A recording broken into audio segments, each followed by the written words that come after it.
Welcome back to the channel, everybody. Today I got a special one for you. Actually an old one that we haven't done in a while. We're gonna play some Illuvium Arena and it's the first run of the day. So I haven't seen this deck yet, I don't know what's going on, and we're gonna figure it out together. I'm gonna try my best to explain what I do, when I do it, and why I do it, so you guys can maybe see my thought process and maybe learn something from it. Let's jump in, see how it goes. Yesterday I was able to get to the top 3, which was really nice on my second run, I believe. So let's see if we can reproduce that today. First off, we're gonna check, well, on the first wave we're not gonna check much, we're just gonna bring in 1 unit and then try to stay above 100 mastery points. That's my level 1 tactic in this patch kinda. I used to just try to get the ranger to make level 1 alone, but it's just so much easier. If you bring 1 unit in, there's almost no chance you lose the first round. So I used to aim for 120 mastery points on the first wave, but now I just stay above 100 and it's always good. And yeah, we don't want to min-max too much because it's not really worth it. And as soon as we have a strong composition going, we can really save up a lot of economy. Usually I like to go fighters early on if we have a lot of dokas. So we got 1 fighter, 2 fighter, 3 fighters, kind of low cost, which is good. I think we're gonna go for that. Let's check out the bulwarks. Also very strong class. We got also 3 low cost bulwarks, which is great. We also have some higher cost ones. That's perfect. We're probably gonna play 3 bulwarks and definitely gonna play at least 3 fighters. Maybe we can get more. There's actually 5, 6. We could play 7 fighters today. I'm actually down to try that. Because fighters is so strong and they're very, very late game, like once you go above like wave 30 or close to wave 30, I think fighters falls off a little bit and you need more that AoE damage or that burst damage that a dual F or a ramp fight provides. But to grind through the early and mid game and also the late mid game, it's extremely strong. If you can also get some synergies going, I don't think we can, but if you have like a water doka and the Riptor and you already have 2 waters, so you get like 3 waters and 3 fighters, that's so strong. Do we even have a sword in our ranger? Oh my, no sword. 3 pistols, 2 staffs. I guess we're gonna stay on the bulwark or later on go into rogues with our ranger. Have a look, we got the Rampfire, which is a very late game unit. We're not gonna bring him in before wave 22, I think, 25.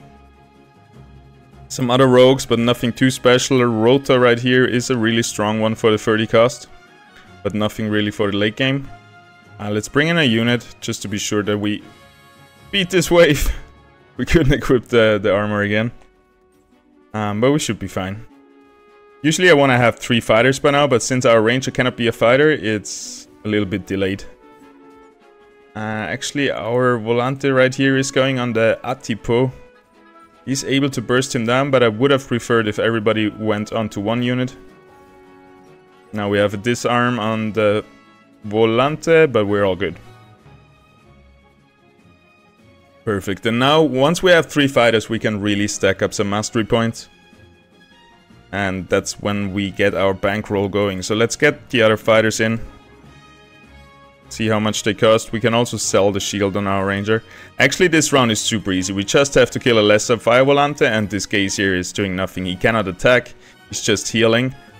So we can probably just do it with those 2 units and save 180 mastery points.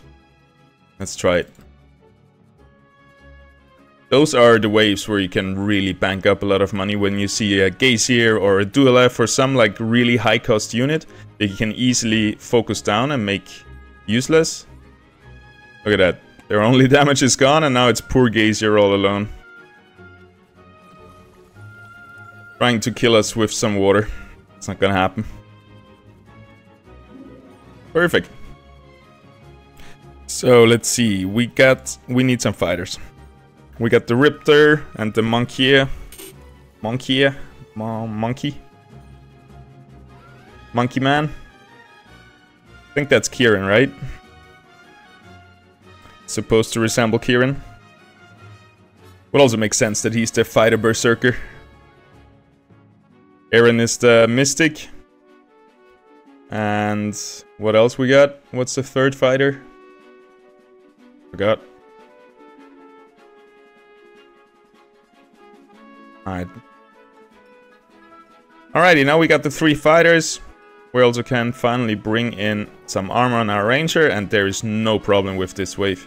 We could position a bit more like here, so everybody's focusing one target is always better. Burst on one target and not split our damage. But it wouldn't matter. We are really strong with 3 fighters. We also got already 2 Earth. So next up we're gonna probably bring in an Earth just to activate the next trait. Now we bring in the Tatopy, does a fair amount of damage for the 30 mastery points. Here we got the Apon. Oh yeah, the names of the monkeys are... the names of the monkeys resemble the names of the founders. So Aaron, Apon.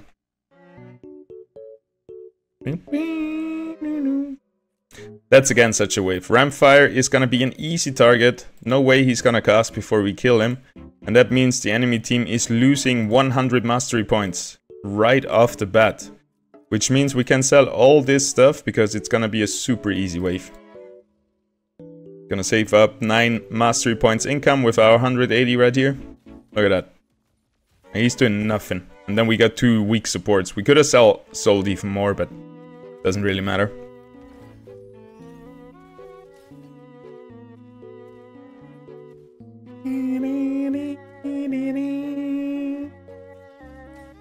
How are we looking empath wise? Really bad? Oh, I'm still on Earth. Nice, we got Adorius and Gazier. So strong, double Mystic, Gazier. If we can even activate Tsunami, then Gazier is the most busted unit in the game. He's already the most busted unit without activating Tsunami and Mystic, but that really gives him so many casts with Tsunami. Tsunami, once he casts, he gets like, I don't know, 20-30% of his mana back. So he's casting again so soon. Again here, 2 big units, so we won't have a lot of trouble. We're just gonna probably equip the armor and call it a day. Like, there's no way those 2 units can ever beat fighters right here. We could have used our range a little bit for tankiness, since she's not doing much else without a weapon equipped. But it's not gonna matter. See, this Riptor is dying as fast as this Titanor. Riptor costs 40, Titanor 100. So yeah, once you get those 3 fighters activated, you can really play it a bit more greedy. And then you just gotta realize when there is a really heavy enemy wave, when you gotta invest a little bit more again. So we're gonna try to bring in the next thing I wanna focus on is 3 bulwarks, which makes our fighters that much stronger, because if you got 3 bulwarks activated, every unit in your team gets more tanky. And I would like to have an Earth bulwark, so one of those 2 goes in, then we activate the trait. But we don't need it yet. There's the Rampfire again. Why did I move everything up? Back down you go. And yeah. 2 fighters. Could be a close one if we sell down the armor, but I think we're gonna try it. Let's play greedy today. Look at that damage on the Rampfire, it's crazy. And then we got a 2 and 4. Again, our ranger is just here to tank, so we could have positioned him in the front line just to save our fighters some damage. But since everybody of our fighters is getting attacked, we're splitting the damage among our units. It's not a big deal.